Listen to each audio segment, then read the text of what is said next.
Welcome to The Crack. The wound between worlds, the rift among the stars, the only news network that brings you every story from every reality. You are watching the CBW channel. Welcome back to The Crack. I'm Dolly, and this is Princess Mitochondria. Mitochondria, powerhouse of Solaria. This is Mito, our lead reporter and expert on prophesized heroes. Next to me is Mr. Tall, Dark, and Handsome himself. Say hello to Rob Skythrust. Hey, how are you doing? Make sure your psychic receptors are tuned into the broadcast. We'll try to describe the visuals, but some of us are better narrators than others. I don't like that tone of yours, Rob. Who do you think Rob is talking about? Surely not me. I taught him everything he knows about reporting. What are you implying, dear? I'll have you know I'm a fan favorite. Before we begin investigating our story, Mr. Stanton would like us to make an announcement. As longtime viewers know, Mr. Stanton is the CEO of the CBW network. The itty-bitty fuchsia dragon with teeny tiny spectacles balanced on the tip of his snout is also our boss. Yes, now more than ever we are fortunate to have him. When times are difficult, his courageous leadership is our compass through a miasma of danger. Miasma of danger? I thought we agreed to do bog of uncertainty. I'm partial to terrifying tempest. It's got that fancy schmancy alliteration. We're sticking with miasma of danger. It's a little weak, dear. Why not go with a description that really zings?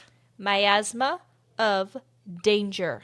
Although temporal storms... Rob, this is my announcement. Someone has to get a move on. We're wasting our time slot. Although temporal storms have been striking all over the multiverse, the CBW channel is committed to covering the news in every reality. Please be patient as we work through technical difficulties. If you'd like to bet on the next appearance of a temporal storm, please place your money and the details of the bet under your tongue and think of mayonnaise. I repeat, think of mayonnaise. Aioli is not mayonnaise. And thinking about it will only make you look like a dumbass with a credit stick under your tongue. If the substance you're thinking of includes avocados, nuts, or the word vegan on the label, it is not mayonnaise. None of that low-calories paste either. Mayonnaise is an emulsion of egg and oil. If you don't have mayonnaise on your homeworld, please locate the nearest pigeon nest and borrow a few eggs. Pigeon mayonnaise? Pigeons are the only egg-laying creatures that appear on every world. Those little critters are everywhere, and the taste isn't too bad either. Viewers, make sure your psychic receptors are tuned into our broadcast. The recipe for mayonnaise will now flash across your eyelids. Is the crack between worlds really going to encourage gambling? Rob, you have those great square shoulders and that wonderful square jaw. I always thought I'd like square men, but you're taking it a little too literally. You don't need to be a quadrilateral, sugar. Embrace life's curves. I know you're insulting me, but I can't quite figure out what shapes have to do with it. Viewers, feel free to place your bets at any time. The main categories are year, universe, and fatalities. The current fan favorite is Dolly. The CBW is currently offering 30-1 odds that she dies in the next temporal storm. Oh, I thought the odds were 30-1 that I live. Our viewers think I'm going to kick the bucket? Well, it's been pointed out that some people, not us, some people think you might sort of be a little old. They think you'll have a heart attack. We'll see about that. Oh, that really creams my corn. If people want to toss their money away on stupid bets, I say we let them. Dolly is healthier than any, lady of similar age. Mr. Stanton is twirling his spiky tail, so we're going to move on to our story. Waving my hand in the general direction the sky should exist in, I adjust my shiny silver lead reporter hat. Dolly! Help! Danger. Shit, what the flippity hit us? I don't know. 1 minute we were dematerializing, and then the next we were floating in static. Is there something wrong with the sparkly top hat? Did you calibrate it correctly? I know how to do my job, Rob. Stop yelling at me. This doesn't look like the Glundark Empire. It looks more like Earth 3, if I'm being honest. A light rain drizzles down from the gray skies, and a cold autumn wind cuts me to the bone. Naked trees stretch towards the sky like yearning hands. Red and gold leaves are faded and brown on the muddy trail. I think we're in a public park. I hear geese honking in the distance, but there's none to be seen in the nearest pond. Fall is annoying. Sure, it's great at first, but as soon as the leaves finish dropping, all the deer fly up to their trees. How are you supposed to impress the love of your life with deer jerky if they refuse to touch ground before spring? I don't know anything about flying deer, but autumn is canning season in my parts. I never much liked canning, but there's something wonderful about seeing a year's worth of jellies and pickled greens lining the cellar walls. Mito, dear, how are you coming with that sparkly hat? Do you want the good news or the bad news? Dealer's choice. Okay, the hat is broken. It won't even let me reset it. The machinery is so hot, I'm worried something melted. I think a temporal storm hit us while we were in transit. We should be dead. That's the good news. We aren't dead, and our current state of being alive is really impressive. Do you know what happened? I'm not the font of all knowledge, Rob. Try to explain, dear. If our psychic transmitters are working, our viewers must be worried sick. Fine, I'll try to use small words. When we travel across time, space, and reality, the connection between our molecules becomes very long and flexible. Or it's supposed to. It's a balancing act. If the connections are too strong, we slam into the first object in our path at roughly the speed of light. If the connections are too weak, our bodies won't remember how to arrange themselves. That's why sometimes people will arrive as drippy puddles of goo that fall apart as soon as they're introduced to gravity. That's horrifying. How often does that happen? That's not important. I think that's pretty important. The temporal storm should have disrupted those connections. We should be atoms drifting through the universe, but somehow the temporal storm shielded us. It's as if we were in a bubble. I keep looking at the display panel on the lead reporter hat, but the readings don't make sense. It almost looks like the temporal storm blew us off course on purpose. There were dozens of planets nearby when it hit us, and somehow we landed on the only one capable of sustaining human life. Are we going to turn into goo puddles? Yes, are we? Rob is too beautiful to turn into a goo puddle. If we were going to be goo, we would already be goo. I'm more worried about what happens next. We've faced temporal storms before. You'll let that sparkly top hat cool off, then reboot it. I've seen you studying Dr. Ravenwood's notes. You've been trying to learn everything about this technology so you could fix it if we ran into more trouble. If it's broken, you'll fix it, and then we'll all return home just fine and dandy. I think something melted inside. If it's just a blown circuit, I can repair it, but I doubt this planet has the technology to create the more advanced parts. The navigation shoes are dead, too. I'll cannibalize them for parts if I can, but I don't know if anything is usable. And then what? Pardon? I can't be the only one that's noticed. The temporal storms are slamming into places and times we report on. Extra Man reported one minutes after we left, and a temporal storm completely destroyed the underworld we just visited. We're the only people in history that have survived 3 encounters with a temporal storm. Look at you, using $10 words. We can't call this a coincidence. Either we're causing the temporal storms or a temporal storm is pursuing us. Right now, Dr. Ravenwood is the only clue we have, and we aren't even supposed to mention him during our time slot. Even if Mito fixes the hat and we somehow return to the crack in one piece, we'll probably run into another temporal storm later. We have to do something. Do what, Rob? I tried to investigate Dr. Ravenwood's death, but Mr. Stanton thinks it's a waste of resources. These temporal storms have been horrible on his profit margin. I've been poring over Dr. Ravenwood's notes, but I haven't seen anything that would explain this. He was obsessed with studying the crack between worlds, and that doesn't have anything to do with temporal storms. Or does it? Now you're just trying to be dramatic. Don't work yourselves into a tizzy. We're alive. We're going to try and fix the hat. Let's break this down into baby steps. First, we ought to figure out where and when we are. All I can see is trees. I ain't one for camping, so let's hope I'm right about us being in a public park. What's so good about being in a public park? The king will think we're poaching if his yeomen catch us on his land. Not that kind of park, Sugar. I think this might be the kind meant for strolling about. You know, picnics, catching butterflies, watching fireworks. Sometimes city slickers like to feel like they're outside without actually risking anything worse than a turned ankle. We walk towards the grassy field. As soon as the trees break, we can see the skyscrapers towering over the park.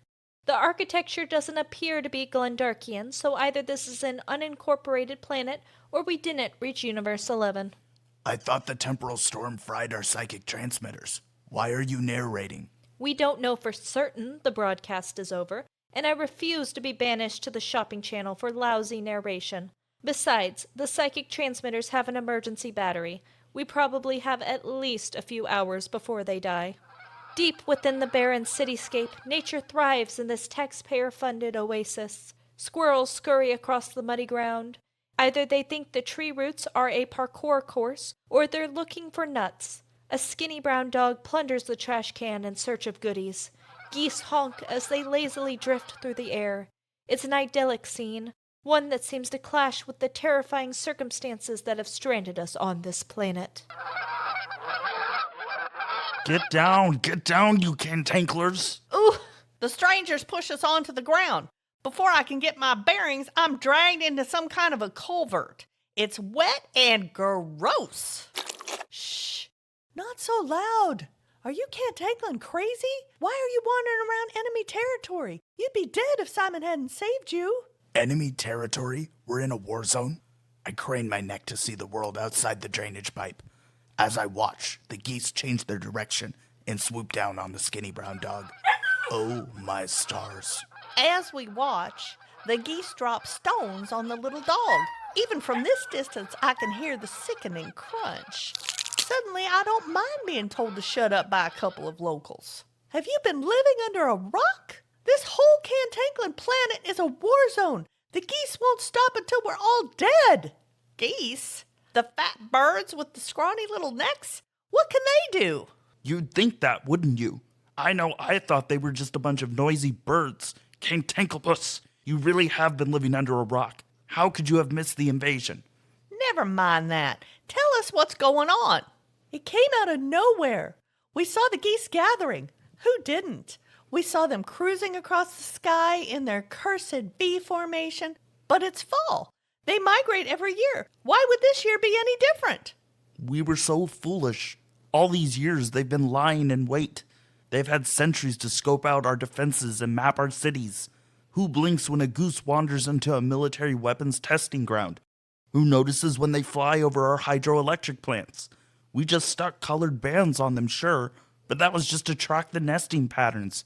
Those damn geese knew everything about us before we even knew they were intelligent. The geese just up and attacked? Why? Too many Christmas dinners? That's the thing. Nobody knows. They just started attacking people one day. They're just birds. I understand that it's probably distressing to be attacked by a bird, but they aren't that big. You can grab one by the neck and chuck it. Problem solved. They don't even have talons. I'd take a hawk over a goose any day. Hawks are solitary. The geese work in teams. They began this war at the airports. They waited until the airplanes were flying over a city, then drove flocks of smaller birds into the engines. The pilots didn't have a chance to divert.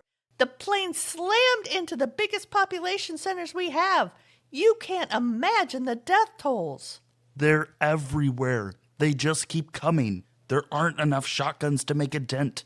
The biologists clearly had no concept of their true numbers. And the honking, it haunts me. Oh my. After the airplanes crashed into the cities, what happened? First, the government sent bombs, but goose bodies are too small for the software to target their heat signature. Then they stationed the army on every rooftop. I think they were hoping to shoot down the geese, but those cantankerous birds have trained in evasive maneuvers. The government tried poison bait stations and decoy owls, but the geese didn't even notice. Towards the end, even the environmentalists were urging the government to drop mustard gas on the Great Lakes. Towards the end? Sugar, are you telling me you waged war against a bunch of birds and lost? Humanity will never give up. They may have destroyed our cities and our government, but we bow to no creature. Gertie and I are scouting for the resistance. If we can figure out where they sleep, we can hit them when they're night blind. Will you join us or become a species traitor? Do we have a choice? It looks like the geese are killing any human they can find. A group down south has started worshiping geese. In exchange for tribute, they let the humans live. I refuse to kowtow to some bird. I really love the taste of goose, and I've got some time to kill. I'm in. I look into the distance as I weigh my options. Who is she talking to? Best not to ask. As I watch the geese tear into a fleeing human, I make my decision. Screw it. I'm a former teenage main character. I can lead a resistance. No, she can't. Don't let me lead anything. Viewers, please ignore Rob. I don't know how long we'll be on this planet, but I swear to do my best to document our brave resistance to the foul overlords. To preserve the battery, I'm going to end this transmission. I will see you next time. This is day 2 of being shipwrecked in the boonies of the First Glundark Empire. The resistance is small but determined. Never in my life did I expect a planet populated by humanoids to give up so quick. Those yellow-bellied cowards let the geese force them into work camps. Mainly, the work camps just forced their prisoners to go fishing. Upon hearing that, the resistance lost about 40% of their male population aged 35 to 65. The number of humans that have capitulated to their new honking overlords has leveled out at about 80% or thereabouts. A good chunk of the other prisoners produce breadcrumbs. I always heard bread was bad for birds, but these geese seem pretty excited. Panko breadcrumbs are the most desirable, but they go bonkers for a good pumpernickel. The geese also seem pretty interested in mining. I don't know what they'd want humans to mine for, but I reckon I understand why they wouldn't want to do their own mining. Those wings make a mighty wallop, but they ain't great for swinging a pickaxe. Our dear Mito thinks the geese are trying to collect enough anti-radium to fuel a hyperdrive. She's convinced the geese are aliens trying to restart their galactic empire. Honestly, I don't know where that girl gets some of her ideas. What kind of alien invasion waits thousands of years to begin their assault? Patience might be a virtue, but at some point you have to shit or get off the can. Please excuse my French. That theory just don't make a lick of sense. Gertie and Simon, those are the scouts that saved our bacon in the park. They think maybe the geese are escaped government experiments. I like that theory. I visited hundreds of worlds and found that if a government has the opportunity to create planet-destroying weapons, mind-controlled mutants, and other miscellaneous crimes of nature, they'll take that chance every time. On a personal note, the sparkly top hat is well and truly broken. Mito has spent the last day digging through the hat to see what parts we could save. Ever since the hat first broke down in that nuclear wasteland, she's been trying to teach herself enough to fix it. I know she memorized the manual, but I just don't know if it's enough to rebuild the hat. Don't mind me, I'm just Dolly Downer today. We're up a shit creek without a paddle, but I'm sure we've been in worse scrapes. Ta-ta for now, my lovelies. Hello, this is day 3 of living on this planet. The locals call it Peter. I've never heard of a planet called Peter, but I'm sure there's a good reason for it. Peter is fairly nice as planets go. It's a little cold and rainy, but Gertie says it's just the season. I, accidentally joined a love triangle. I'm pretty sure Simon is a main character. He's leading the resistance. Mito thinks she's the one leading strategy sessions, but I think Simon only agrees with her to make Gertie jealous. Gertie and I have really bonded over being love interests, except I might have been too friendly, and now she likes me better than Simon. Honestly, if Simon did a little less posturing, I think he could win her over. He's a nice enough guy, but he keeps trying to beat me in everything I attempt. We are stranded in the middle of nowhere during an avian apocalypse, and I'm focusing on my love life. Great. This is why no one takes me seriously. Day 14. During my attempts to fix the shiny silver top hat, I inadvertently corrupted much of the previous footage. This is day 14 of our exile, and I am Mito Kahondria, powerhouse of Solaria. As lead reporter, I thought it best to ration the battery of our psychic broadcasters. We're taking it in turns. I didn't tell the others, but these tiny transmissions are far more than a flimsy attempt to save our jobs. Every time we broadcast a transmission, it pings the CBW channel. I don't know if Mr. Stanton can risk sending a rescue team to track our signal, but it's the only chance we have. Usually, the Interdimensional Travel Bureau bans all travel within the year a temporal storm appears in. I don't know if I can last a year.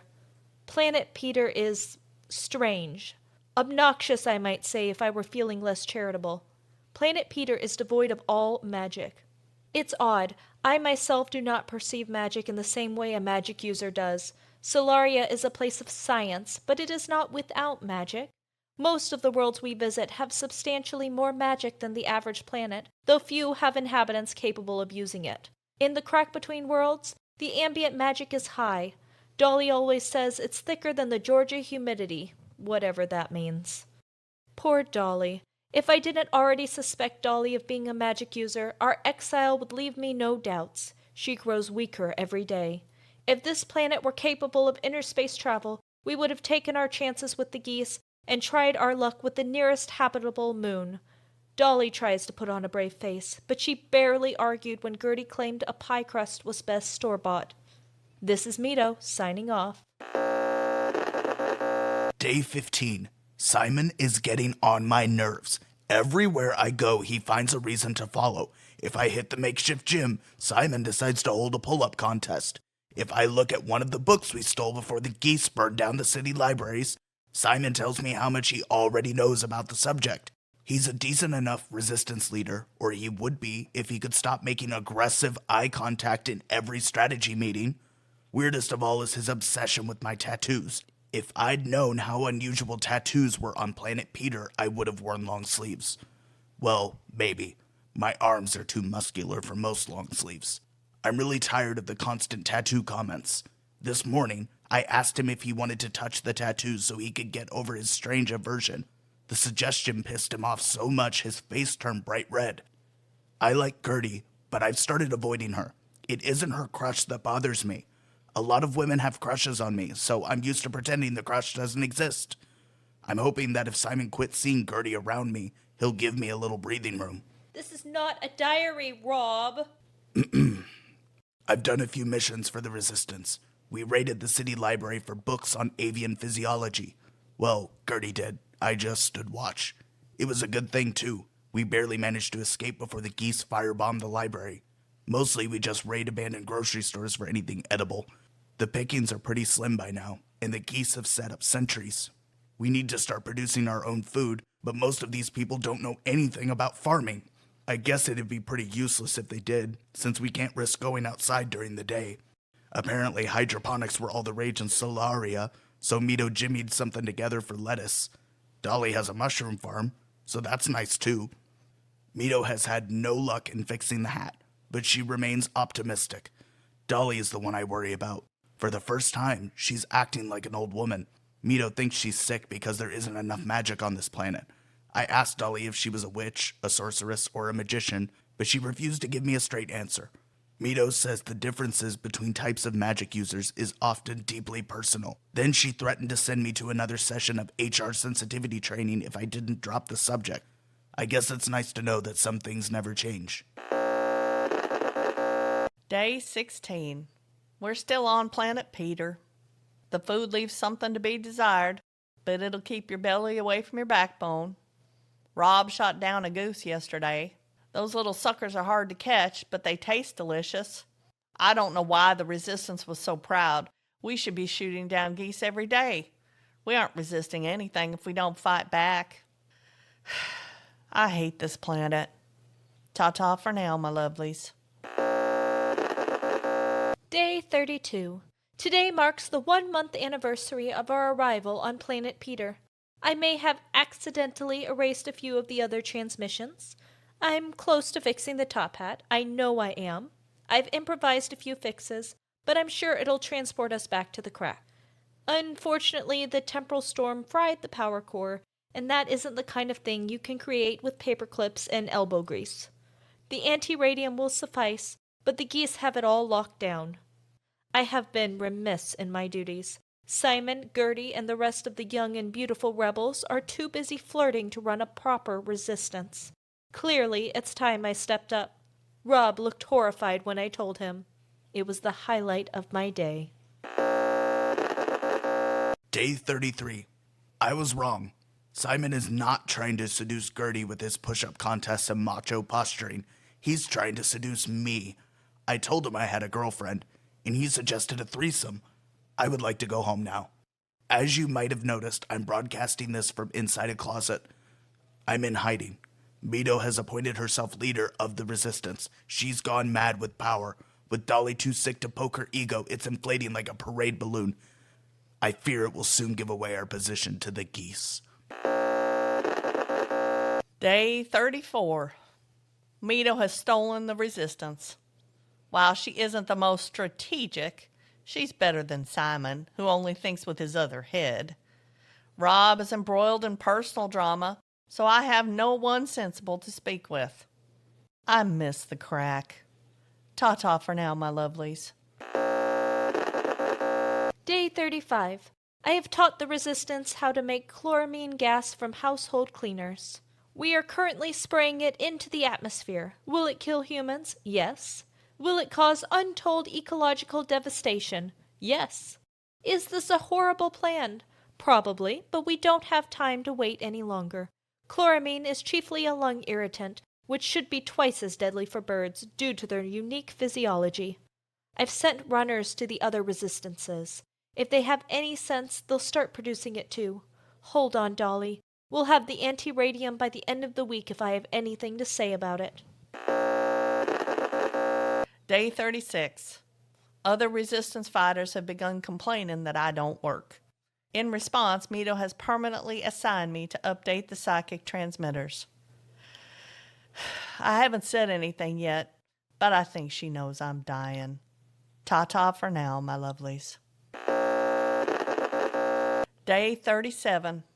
We are still on planet Peter. They tell me the geese are preparing to launch a counterattack. Ta-ta for now, my lovelies. Day 38. Rob has made himself the poster child of the resistance. He got his hands on a bow and arrow from a sports store, and now he's unstoppable. Chemical warfare continues to decimate the geese. Ta-ta for now, my lovelies. Day 39. I'm here, ain't I? We're alive.